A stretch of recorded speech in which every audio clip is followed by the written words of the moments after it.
Ashama harka fuunee daawwattootaa fi hordoftoota keenya akkam nagaa keessanii nageenyi koo kan jaalalaaf kabajaa bakka jirtanitti sinaa qabu dubbii ijoo dubbii jajjabaa guyyaa har'aa keessayyuu dhimma biyyattii irratti Abiy Ahmedadha deebii ciccimaa Amaara wajjin kokkee ol qabaa oole kana qofa osoo hin taane waraanni bilisummaa Oromoodha injifannoo cimaa fi naannolee hedduu harka ofii jalatti galfachuudhaan guyyaa har'aa yeroo jalqabaatiif ji'oota dheeraa booda Jalmarroo Dirribaas fuula miidiyaa hawaasaa irratti mul'ateetiin jira jechuudha. Oduun har'aa baay'ee raajeffamaadha gama bitaa fi mirgaatittis. Egaan daawwattoota hordoftoota keenya akkuma beekamutti guyyaa har'aa paarlaamaa Itoophiyaatti mana baree bakka bu'oota uummataa irraa gaafileen ciccimaan mootummaa biyya kana irratti ka'aa ture. Mootummaanis deebii ciccimaa fi deebii gaafii namatti uumu hedduu deebisee jira. Keessaayyuu waa'ee Amaaraa irratti gadi fageenyaan kan dubbatan manni maree bakka bu'oota Amaaraa fi naannoo adda addaa irraa achitti argaman dhimma Amaarri aangoo keessaa galanii jiran waan jedhuu fi gaafii gurguddaa deebisan. Isarratti Abiyyi dubbii ajaa'ibaa tokko dubbate. Dubbiin sun dhugaa ta'uu isaa nama shakkisiisa garuu. Biyya kana keessatti parsantiin guddaan aangoo kan harkaa qabu Amaara jedhe. Parsantiin muraasni Tigree fi Oromoo fi akkasumas kanneen biraa harka jira jedhe. Garuu wanti sun dogongora guddaadha. Isin osoo akkatti kanaan jirtan gaafii akkanaa dhiyeessuun na ajaa'ibsiisa jedhe. Biyyattiin tun aangoo guddaa Oromoo harkaa qabaachuu qaba. Of duratti immoo sirreeffamuu danda'uu qaba. Sababni isaa Oromoon biyya kana keessatti parsantii 85 ol Oromoo waan ta'eef jedhee dubbate. Dubbiin inni afaaniin dubbate tun osoo dhugaa taate Oromoon dhugumaan guyyaa isaa waan barbaadu argatee jira. Garuu dubbii kijibaati. Jara afaan qabachiisuuf jedhee yookaan Oromoo gammachiisuudhaaf waan godheedha malee kun waan lafa jiru miti. Dubbiin aangoon jara harka jirti dubbii dhugaati. Kokkee ol qabdarra jaratti. Amaarri Abiyyiin erga shakkuu eegaltee bubbulee jira. Sababni isaa erga faannoo Tigreedhaan walitti buusee Tigree ficcisiisee erga lola Tigree qabbaneessee jara wajjin marii eegalee as jala zooretiniin jajjabaa isaanii warra kaleessa waraana keessatti biyya tana wajjin bira dhaabbateetiniin dhukaasaa ture hunda waan hidhatti ol naqeef Amaaraa fi Abiyyi kokkee ol qabanii filannoo dhabee jenna nama gara Oromootti deebi'ee aangoon kan Oromooti. Oromoon aangoo barbaaduun arganne jedheetiniin dubbataa jira jechuudha. Kun dubbii dinqiiti. Haa ta'u eeyyen Oromoon aangoo barbaadu deebii barbaadu tokkollee akka arganne dhugaadha. Garuu kan barbaadnu afaaniin osoo hin taane jechaan osoo hin taane gochaan lafatti barbaadna. Bira haa kunnu dubbiin jajjabaan har'aa Itoophiyaa inni asii miila takkaan dhaabadee paarlamaa haasaa jira. Waraanni bilisummaa Oromoo garuu naannoo Oromiyaa hedduu miila tokkoon dhaabuu qofa osoo hin taane waraana mootummaa bakka inni jirutti ittoo seenee adamee magaalaa guutuu qulqulleessaa jira. Keessayyuu naannawa Dambidolloo dabalatee naannawa hidhattoota Gaambeellaa wajjin walitti dhufeenya gochuudhaan mootummaa irratti tarkaanfii haalessaa ciccimaa fudhachaa oolanii jiran. Isa qofaa miti Jalmarroo Dirribaa yeroo jalqabaatiif gaafa waraana bilisummaa Oromoo keessa dhaabatee haasaa taasisutu mul'ate.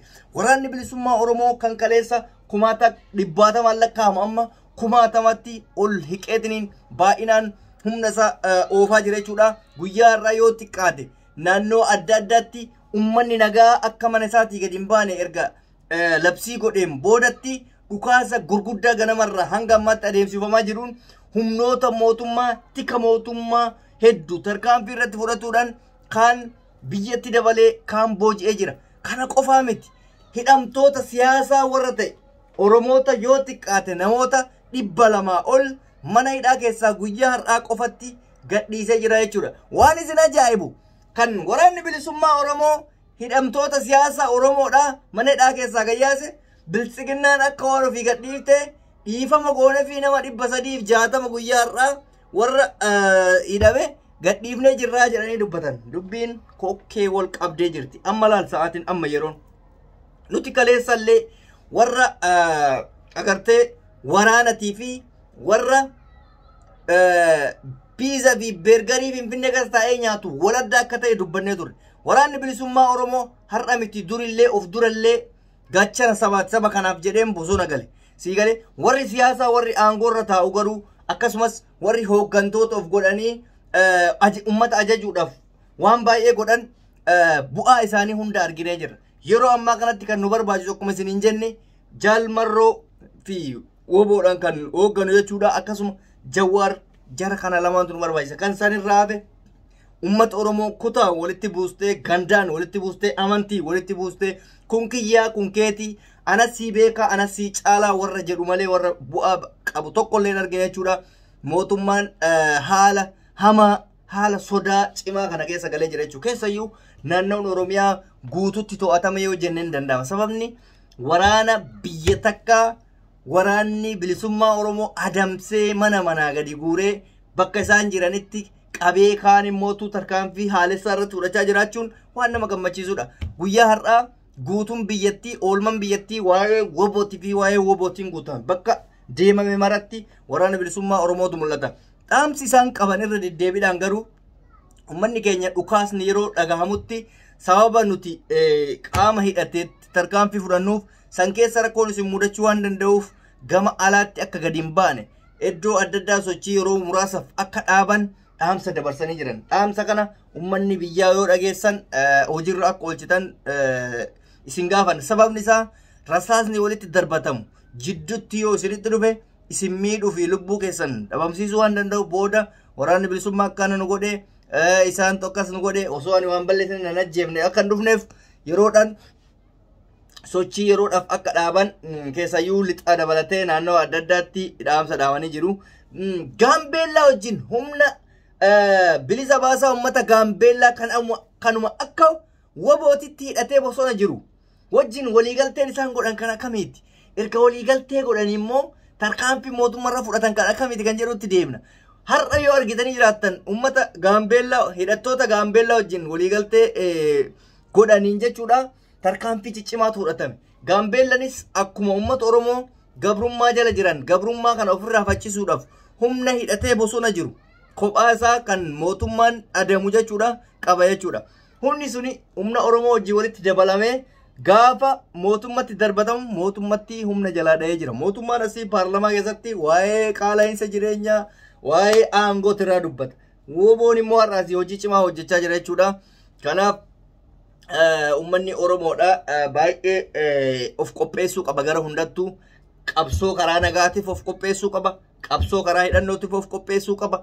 Karaa bitaatiin ta'ee karaa mirgaatiin Oromoon karaa itti aangoo dhuunfatee ummata Oromoo bilisummaa fi waan inni barbaadu argatu qofa kana barbaachisa. Sa'a kanatti bilisummaa karaa keetiin barbaanna bilisummaa karaa keetiin barbaanna waan jedhu hin jiru. Bitaa yaabbadhu mirgaa yaabbadhu walgeenyi koora akka jedhamu san marroodhaan nu dhufe Jawaariin nu dhufe shayxaanaan nu dhufe maaliin dhufe Oromoon kan barbaadu bilisa of baasee mirga hiree ofii murteeffachuu mirga abbaa biyyummaa fi gaafilee adda addaa kana barbaada argite. Ilaa wanti isin hubachuu qabdan guddaan karaan Jawaar nu bilisoomsa taanaan daandiin isaa harka dhaamaaf. Karaa marroo nu bilisoomsa taanaan karaa isaatti harka dhaamaaf. Ammatti tokko dhagaa darbataa tokko gochuun hin barbaachisu. Namni dhagaatti darbatan yoo jiraate warra kaayyoo bilisummaa osoo hin taane kaayyoo namarratti qabsaa'uu qabu jalaadhaa jala hambisa. Nuti ammas irras deebinee boris iftaanis kan isin himnu Jaalmarroo jala deemaa Jawaariin dhageeffadhaa Jaalmarroo jabeeffadhaa isa jedhu san irra deebi'ee isin hima. Ammas Jawaariin hin dhageeffattaa Jaalmarroo hin jabeeffatta. Lamaan kun saba kana bilisa akka baasan abdii guddaatu jira. Kasan irraa hafe kuuwwan warra hinaaffaa qofaaf dhalate warra yoo qabsaa'u argite osoo asiin qabsaa'u asiin si quuxessu yoo qabsaa'u qabsoo gandatti galchu argite warra kanaa kun sirrii miti hin barbaachisu. Qabsoon Oromoo tanan barbaadu ijjennoo akka Jawaarii fi ijjennoo akka Jaalmarroo kana barbaada jechuudha. Mootummaa keessayyuu mootummaan Oromiyaa afaan banee hafee jira rifatee jira. Deebii isaa isumarraa dhageenyaa oolman har'aa isa kana fakkaata. Haalli biyya keessaa baay'ee ulfaataadha. Gaafii mootummaa federaalaatirraa eegalee hanga waraanatitti baay'ee dubbiin ciccimaadha. Dubbii kana akka laayyootti ilaaluu hin qabnu mee hundaayyuu walumaan hordofna. Turtii gaarii naaf qabaadha. Daawwattoota hordoftoota keenya an kan isin waliin ture Reedii Adam Tube. Namoonni YouTube channel keenya faariyaa taatan subscribe gochuun maatii keenya dabalama. Egaan daawwattoota keenya wanti isin hubachuudha qabdan irra deebinee kan isin himnu ilaalcha siyaasaa garaagarummaa takkan qabu Oromoon kan cabeen hinaaffaa wantoota ana sii beekaa fi kanneen kana fakkaatan malee goota jajjabaa hedduu qabna. Goota keessan jala deemaa nagarra naa tura. Isin jaalladha isin kabajaa turtii gaarii naaf qabaadha.